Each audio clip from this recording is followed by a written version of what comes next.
off. How so? The copyright. Because of copyright. Ah, interesting.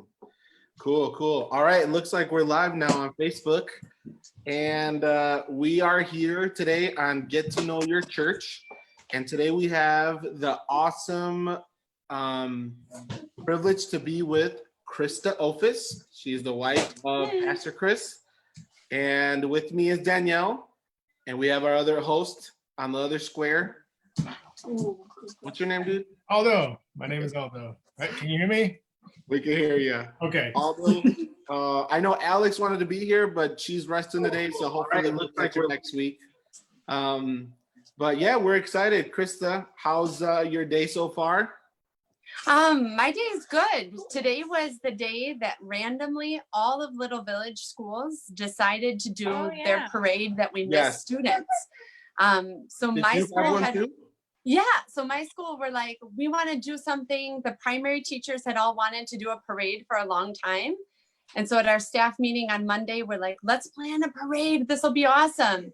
And little did we know, I watched Zapata parade past my house. Then I went on a parade with loud music and honking my horn. Then I saw, I think, Little Village went on a parade as well. So today was the day to parade around Little Village. It sure was. I've always thinking like something is horribly going wrong outside, but then I look out and there's balloons and writings on the window. So it's nice. It's just very scary at some point. Yeah, it's scary. If there's not, I had loud music, so I was hoping that would help. That helps. Well, cool. So why don't we start off by asking, who's that guy that keeps bouncing around behind you? Let's talk about him for a second. Well, that's our youngest. That's Isaac. So he was, I think, trying to bounce in the background, but that's Isaac for his 5 seconds of fame. Cool. What's my 5 seconds of fame? Oh, here's Jonathan for his 5 seconds of fame too. Conchas are Isaac's favorite food. And so when he doesn't know what else to say, he shouts out conchas because he's hoping someone will give him conchas. Well, all of Facebook is hearing. If anybody wants to hook up Isaac with some conchas, you can DM one of the Ophus family members and they'll send you an address. We're not going to put it on the bottom. Well, cool. So can you just tell us a little bit about your upbringing? Where'd you grow up? Where did you grow up? How was that? Sure, man, it's enough for probably a novel, but I was born in Bolivia. So most people don't know, I guess, where Bolivia is what I found out in life. But Bolivia is the only landlocked country in South America.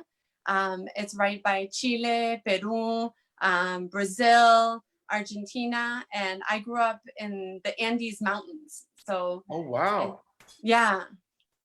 Very in cool. La Paz, which is the tallest capital city in the world. My dad used to have an altimeter. He used to be a pilot. And so that we had an altimeter in our car that measures altitude. So my house was at 12,500 feet above sea level. Wow. Amazing. So at that point, it's the breathing is different than from others that live below sea or lower than that. Yeah. Right? Yeah. So it's above the tree level. So no trees can grow there. Except strangely for artificially planted eucalyptus trees. Interesting. Yeah. Wow, that's pretty cool. Man, that is really, really neat. So was it hard to breathe? Oh, look there's a map. Thank you. Oh, there you go. Aldo with the graphics super quick. Right there in La Paz, behind Aldo. La Paz, that's the city I was born in. Wait, in La Paz is what now? La Paz is the city where I was born. Okay. Right there on the map.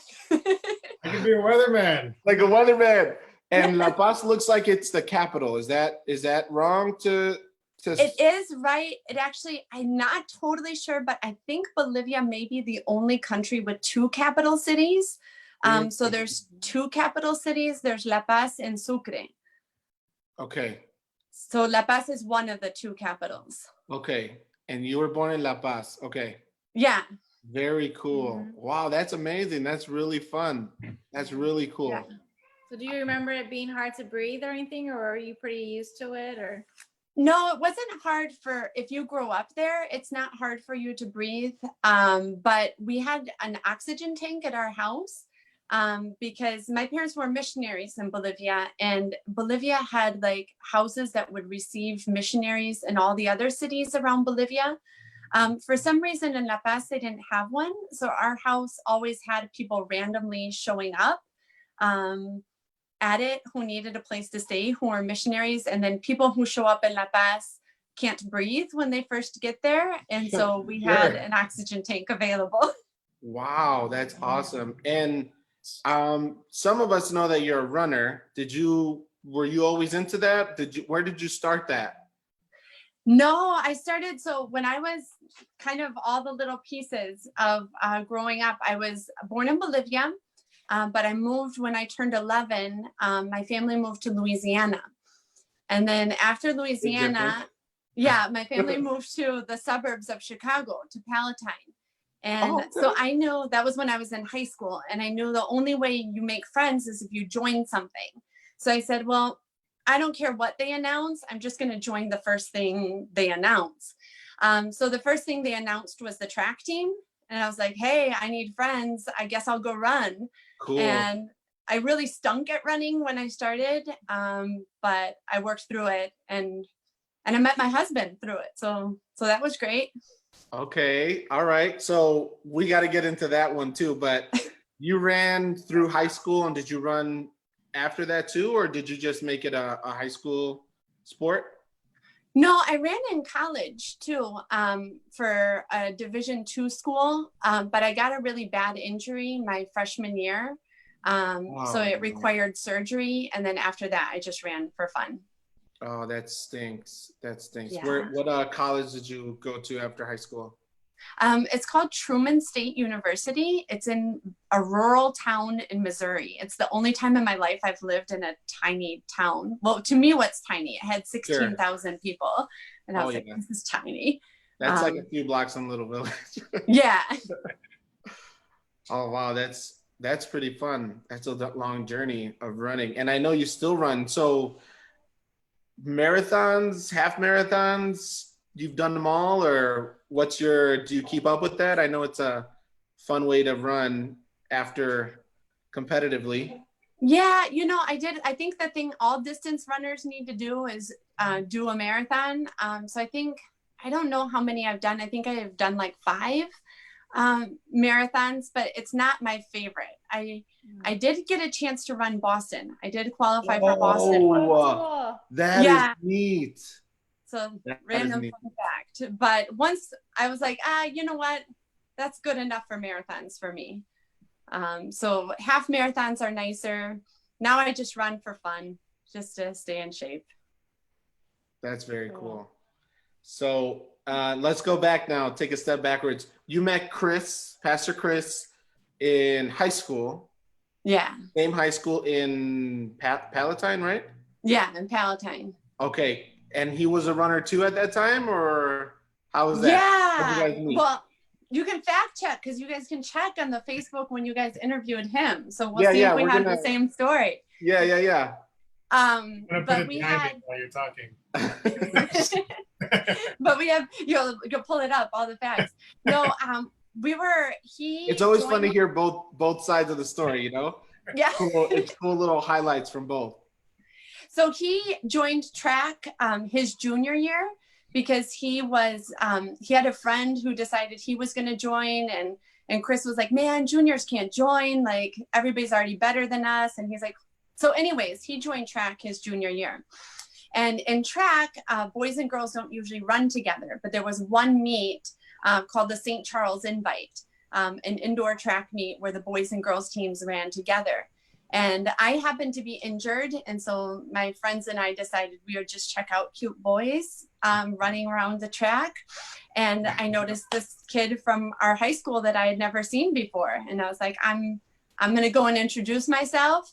And then little did I know became the joke that for the rest of my life would follow me, that I was like, hey, my name's Krista. What's your name? He's like, I'm Chris. I'm like, whoa, our names sound the same.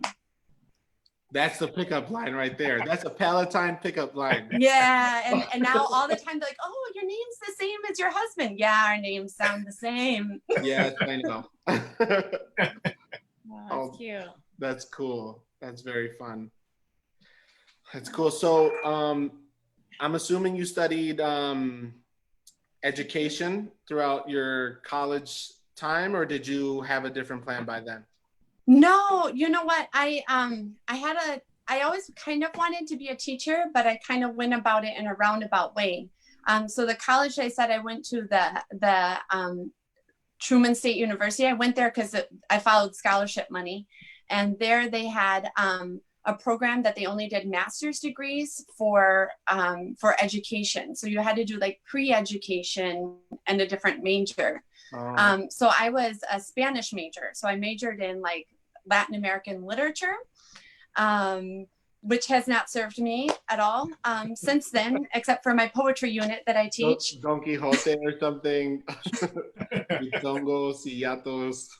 Yeah, like, you know, you're not really teaching young children Latin American literature. And then Chris and I decided to get married. So I ended up going to UIC, and that's where I studied education. Oh, nice. Okay. That's cool. I didn't know you went to UIC. That's fun. Yeah. Right here downtown. Yeah. Cool. And how long have you been teaching? I think 19 years. All right. Yeah, it's enough to count for something. Yeah, that's tough. And has that all been in CPS? I taught 1 year as a teaching assistant in the suburbs in District 15 in Rolling Meadows. And then the rest of it has been in CPS.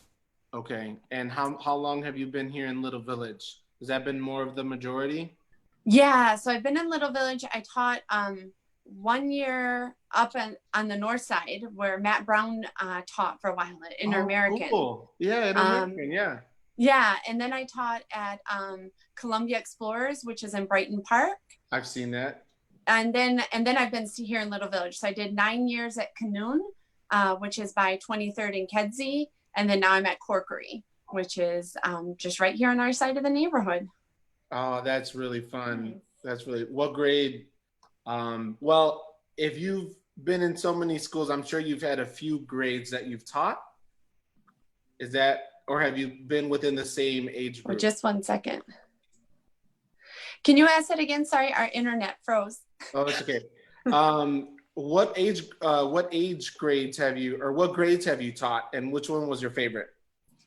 I've taught kindergarten, first, and second, and I've never graduated from second grade. So I did them in order. I did kindergarten, then I moved to first grade, then second grade, and I've kind of been there. I don't know. I think first grade is my favorite. But probably some of my second graders might watch this. So I love all you guys. You guys are the best. But I think I like first grade the most. First grade, yeah. Yeah. I just don't like the chairs. They're way too small in those grades. They're so tiny. That's my biggest complaint. I thought you were gonna say the noise. I realized I was becoming an old teacher when the noise started bothering me. But now I have like the tennis balls on all the chairs. So now I'm like, this is glorious. Just keep sliding those chairs. Smart. Yeah, that's a good move right there. Let's see. Do we have any Facebook ones? I think we had one question that somebody wrote early in the day. Let's see if I can find it real quick. Although, you know which one I'm talking about? No. Alex is usually the one that does that. And I think it was the first question that was posted early in the day. We always like to see if anybody writes. Let me see if I can find it here. I think if I remember, it was my dad. Oh, It was your dad. I'm trying to remember what he wrote. Like what exactly he wrote. Let me see if I can find that post real quick. It says, ¿Cómo es posible que eres tan normal siendo que tu padre es tan abnormal? Es un milagro de Dios, realmente un milagro de Dios. No, just kidding.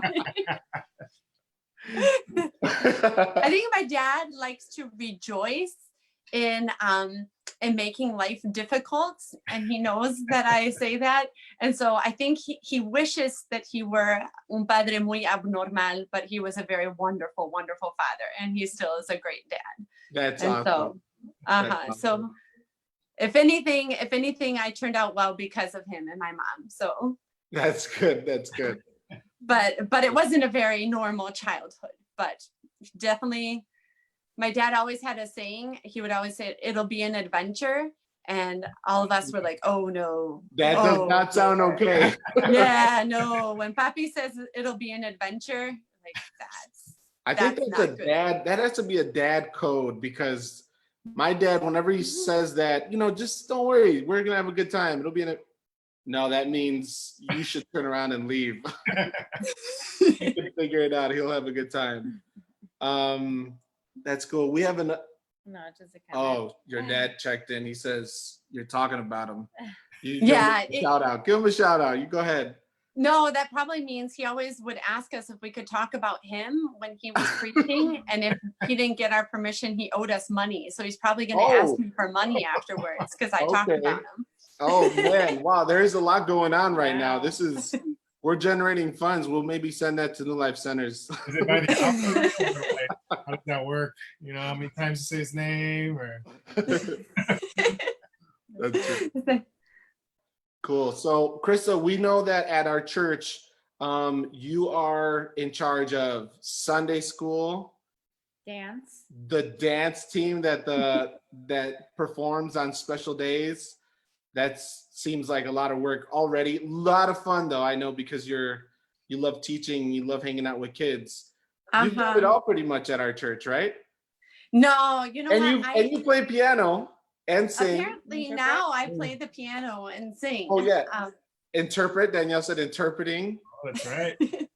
You share your husband to the whole congregation. That's a lot too. That's a lot of generosity for all of us. No, there's a lot of things I try to stay out of. I think it's good to stay out of things. So I don't know where any keys are. I don't know where anything is. So I'm not the person to ask about those things. Just stay in your lane. Yeah. That's smart. Yeah, that's good. That's good. Another fun fact that I've learned about you, Krista, is that you're vegetarian. Yes, that is true. And can you explain to that? When did this happen? Was it a choice? Were you born like that? What?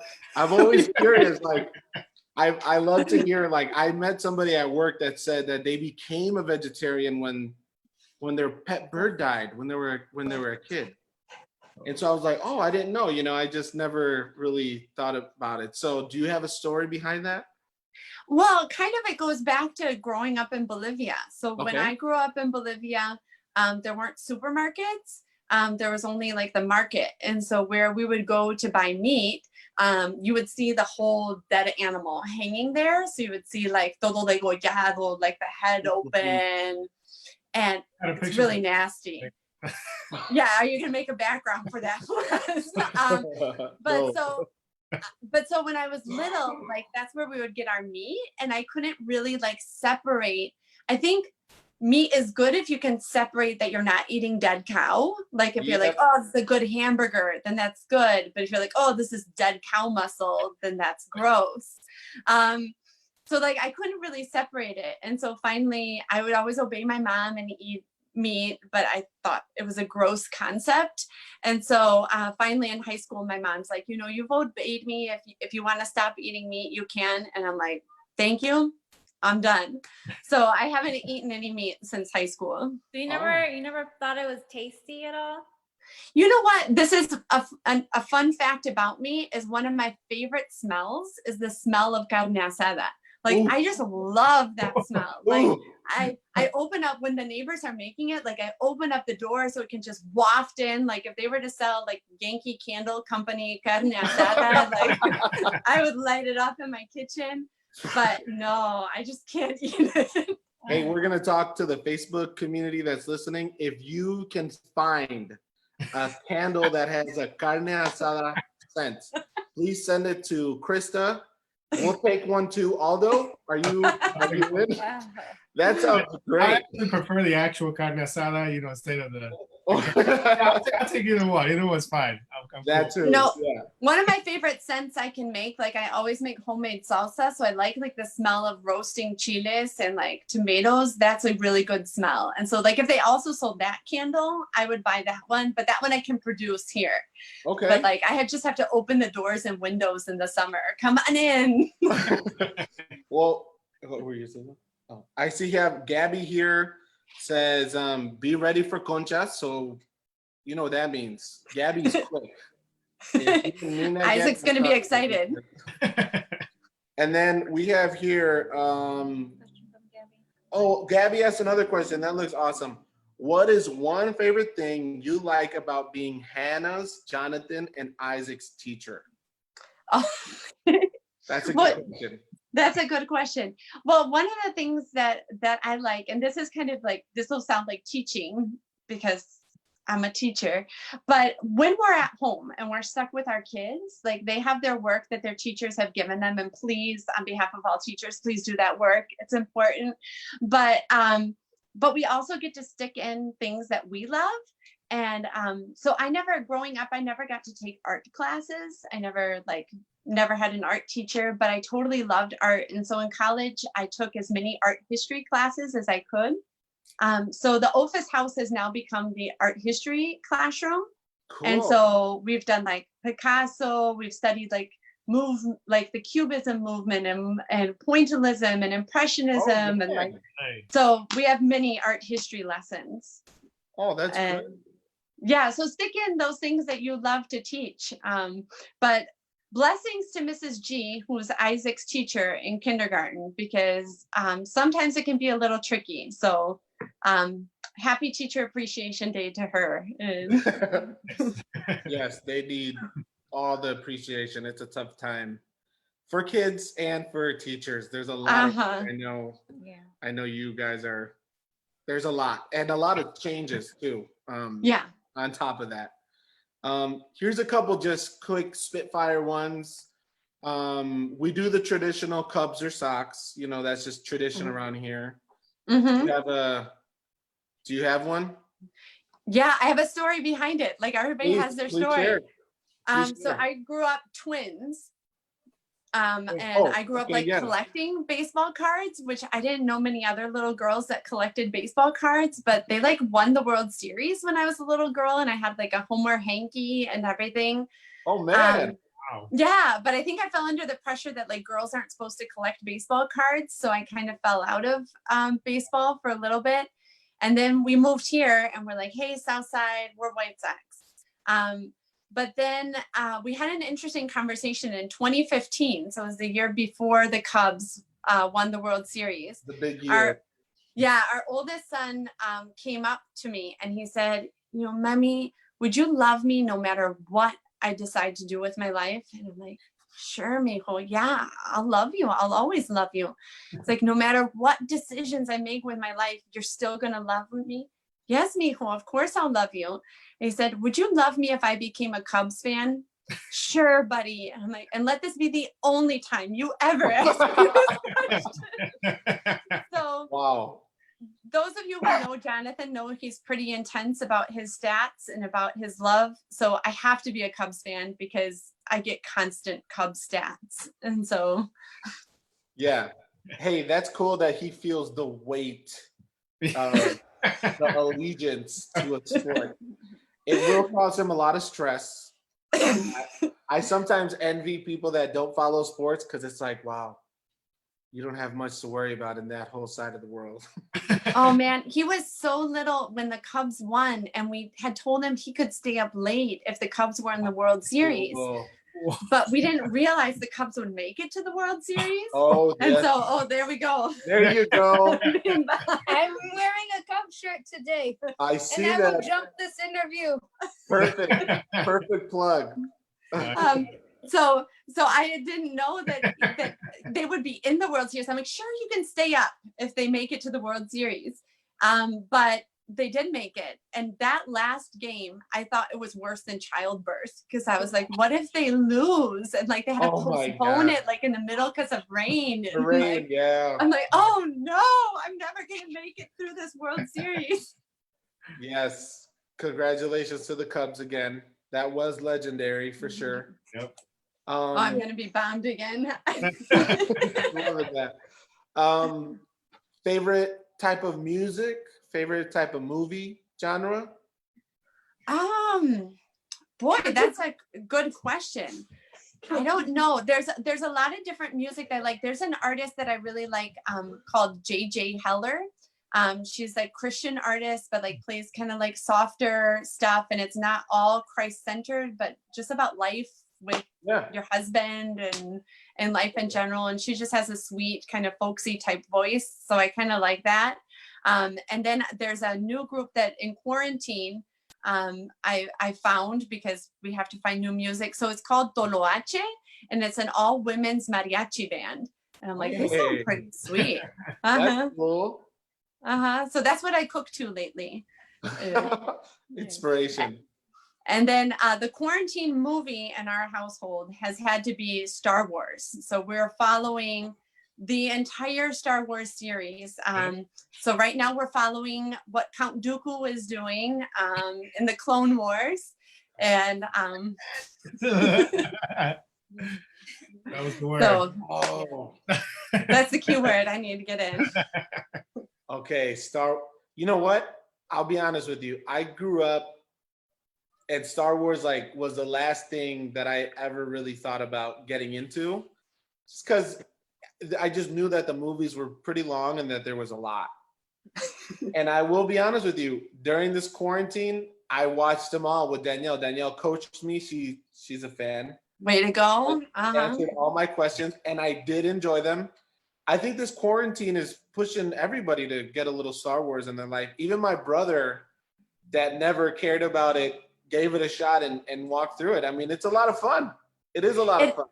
It is, I love it because there's a lot of strong female characters that are really strong females, not just because, hey, we need a woman in this movie, like they're token female, but like there's a whole storyline of strong women who are leaders and who are amazing. And I think that's good for all the girls and all the women out there. That's right. That's cool. All right, Aldo, those are mine, man. What do you got? Well, I guess while we were on that subject of sports, what's your favorite football team and why is it the Bears? Well, like I said, I grew up, so my dad's from Minnesota originally. And so I grew up a Twins fan and I grew up a Vikings fan. I was the one of the sisters that watched football with him. But it was in our marital vows that I had to become a Bears fan. Oh, man. That's serious. It's serious business in our house. Yes. So Nice. So I am committed to my marriage. So I am committed to the Bears. Amen. There you go. Cubs, Bears, Star Wars. I'm all in. That's right. That's right. Worth it. Mhm. Nice. So what is the one application on your phone that you are just using like no tomorrow right now during this quarantine time that, everybody has apps. Everybody has apps right now, And it's not like the Gmail app, like something. Yeah. Like Well, it's like basically I'm getting messages right now as we speak. So the Class Dojo app is like, I just live on it. So it's like Gmail, like for primary teachers. So my all of my classwork is going out through Class Dojo, and all my kids' work is coming in through Class Dojo. So I live on Class Dojo for the quarantine. Yeah. We actually got a Facebook comment from Chris. He says you can actually choose a different team if you choose another. I'm telling you, it's serious. I'm a Bears fan. Choose a different team if you choose another man. Wow, that's pastoral right there. No, I'm all in. Bears 100%. No worries, no worries. Okay, well, yeah. So what is let's see, what is one song that you know all the lyrics to? You don't have to sing it. Just there's just one song that you're just like, I know this one. I don't have to. Oh man. Not like a happy birthday song either, right? Like You Not know, like happy you know, birthday. and, also like the Um, Sunday songs, because those are like like, the Sunday ones. I probably Yeah. know a lot of like kids songs. Like the one that the kids think is cool. So there's this You there's can this say thing rap that that. when you're around kids Yeah. a lot, called Go Noodle. And Oh, there's yeah. a song, The Dinosaur Stop. And so it has a lot of words in it. And over the years, I think I've picked up most of the words of Dino Stomp. Dino Stomp. Okay. Go Noodle, Dino Stomp. we're gonna have to look that one up after this. Uh-huh. Yeah. I want to know what that's about. Like I love a pterodactyl and nothing rhymes pterodactyl. I just like pterodactyls. Hey, hey, hey. Yeah, that's catchy. Yeah, See, it's that's a why good one. I want to get into making kids music because you can say everything and anything, and it's like, oh, it's for kids, it's fine, like just put words together, and it's like, oh, hey, it's for kids, they're learning stuff. They'll enjoy it. They'll enjoy it. Yeah. So you said earlier that you're a teacher, right? And one thing that I find everybody has a different method to do this, and then Ken and Danielle, you guys also can chime in. What is your method of learning everyone's names? Because you get different kids every year, like you get a whole list, and some people, they rhyme their name or something. I don't know. But how do you go about learning their names? I don't know. I have a thing for being able to learn kids' names, but I have a thing for not being able to remember adults' names. So for some reason, like kids' names stick in my brain, but then I'm always struggling with adults' names. But then Chris struggles with kids' names. So between us, we know everybody's names in the church. Perfect match. It's just I know the children's names and he knows the adults' names. But sometimes at the beginning of the year, it must be something with the way they look or something like that. But but if I use the same trick for the two kids in the class that year, I'll always mix up those two kids' names the rest of the year. And it's like epic failure because the first day of class, I try to make sure I know every kid's name by memory. But if I use the same trick for two kids the same year, then the rest of the year. So this year it's been Pedro and Jorge. You got them switched up? Always switch them. They don't even look like each other. Maybe next switch year. them all the time. Jorge, sorry. Yeah. For me, although I just memorized the troublemakers' names. That's everybody else. Hey, you're doing a good job. Keep it up. You come here, and I'll just. Those are the ones I focus on. Narrow it down. I think if they wear a boot all the time, like pink boots, I'll say, hey, pink boots, come over here. And like, my name is Jocelyn. So they'll say it over and over again. I'm like, okay, I get it now. I got you. Like, hey, Batman, come over here. Stop doing that, Batman. And they'll, after saying it for so often, like they'll just start shouting their own name. That's how I learned them. Make them learn their name and then that's a good, that's it. There you go. CPS hacks right there. Go ahead. I just want to say, my dad taught me a little trick. He's like, memorize the last name and you get the whole family. He said throughout his pastoral ministry, he'll get one last name and he got the whole family. And I'm like, that's a different level right there. That's kind of smart. Yeah. All right. Sorry. Go ahead, Aldo. I was just gonna say, because when you go to the Apple store, and you go for like service or something, they tell you like, to wait in line, and then some random person comes up to you and just says your name, like Aldo, and you're like, how'd you know it was me? Like, there's so many other people, standing in line. How did you know that was me? And I got curious one time, and so I like peeked behind the dude that was registering me, And on the list of their iPad that they have wears glasses, red shirt, tall, curly hair. They have like descriptions of you Wow. on there. And so when they, hit send or whatever, that gets saved to your profile. So they come up to you and they're like, oh yeah, that's the guy, that's him, because Interesting. not everybody looks the same, I guess. So They are tracking us. They are pretty too. much, They yeah. So They I'm own sure- us here. So Yeah. If you ever try to do something at the Apple store and you've been there for service, they know exactly what you look Yeah. Yeah. like Hey, he Kate, where's your gained weight since last time he was here. like. So back on the subject of teaching, when did you first realize you wanted to be a teacher? Just a Well, moment. I knew I wanted to always work with kids. I grew up in Bolivia, and my older sister was part of the youth group in our church. And the youth group would go to like a casa hogar type place where there was a lot of children with disabilities. And I would always be the random kid that would tag along with the youth group, and I would hang out with the kids while they were ministering to the kids. And I was like, I don't know why anybody would want to do anything other than hang out with kids for the rest of their life. And so when I was a kid, I was like, whatever I do, I just want to be surrounded by kids all the time.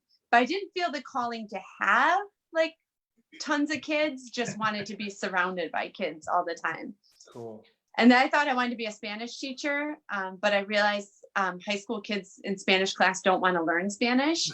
And I like Spanish. And so I was like, I don't want to do that. And then Alex says on Facebook, a question for Krista. Do you remember meeting Alex at Canoon? I remember Alex when she was a teenager. Because her dad worked with me at Canoon. And so all of us have teachers have you're nice to everybody, but you have your work best friends. And so my work best friends was also best friends with Alex's dad. And so then that whole group of that work group of friends would hang out together. And so Alex would come and help her dad. Nice. And so I met Alex a long time ago. Oh. That's cool. Fun fact. And she was super nice back then too. And I'm glad that she's a part of our church now. It was kind of mind blowing when she came to the church. And I was like, what? I knew you. Yeah, Alex is a big blessing for our church. That's cool. Yep. Cool. Yeah, so I'm sorry to say, but she's married. So just in case anybody was wondering, I don't know who the guy is. It's just a mystery dude. It's just, Does he like the Bears though? Is that an important part of the marriage? He does, but he wasn't smart enough to put it in his marriage vows. Oh man. So I think she goes for another team. I'm not sure. So who was your favorite teacher when you were a kid? Oh man, I actually had really bad teachers when I was a kid. So my mom homeschooled me for a while. So I'll say my mom because I love my mom and she's my favorite person that ever taught me. But my mom will be the first to say that homeschooling and us didn't gel well. Maybe I don't know. I had some really bad teachers. I always have some role models because I know that you you have some female role models that have inspired you. How about that? Female role models. Well, I think there's so many in that category. So I think when you think of female role models, one of the number one rock stars to think of is I think about Corrie ten Boom and how amazing her faith is and how she keeps soldiering on. And even after, I don't know those who know a lot about her, but she helped hide Jewish people in her home and then ended up going to prison camp and spread the gospel there and then continue to minister to people afterwards. My number one heroine is Harriet Tubman. So anybody who's in my class, my students get to read a whole biography of her. but not only like she is just like a leader, like a crazy leader. And like, but she was a crazy believer in God too. She didn't know how to read or write, but she would listen to God's voice, and she never lost a single slave she was helping escape. And like, she's just amazing. But the person who most influenced me is definitely my mom. We didn't gel in homeschooling, but my mom taught me what it was to be a follower of Jesus and to really take being in God's word seriously and to make your faith something serious. So, so that's why she's my favorite homeschool teacher, my favorite teacher too. That's awesome. That's great. Cool. Yeah, that's Alex has another question. How do you feel about Bianca Olthoff?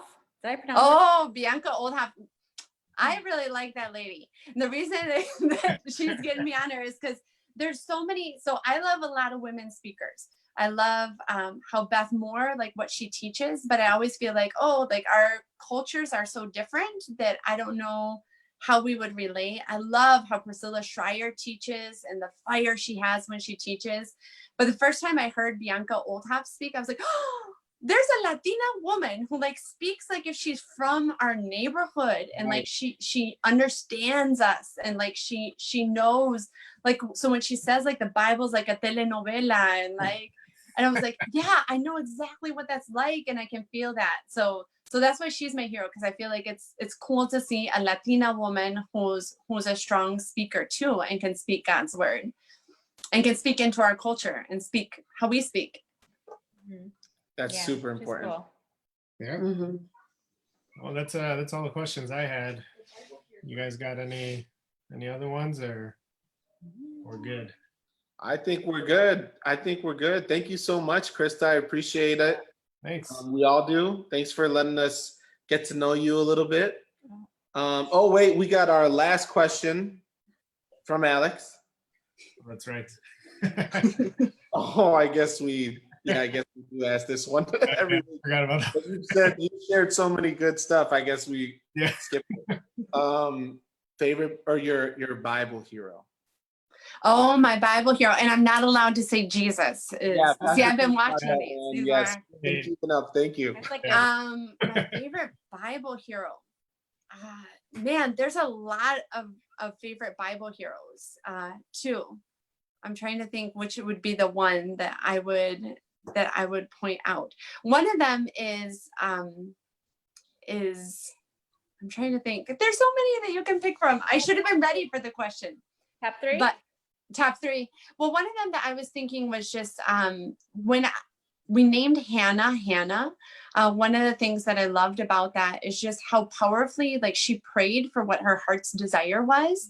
And when God accomplished the desires of her heart, her prayer and thanksgiving was not about herself, but was for what God would accomplish for all of his people.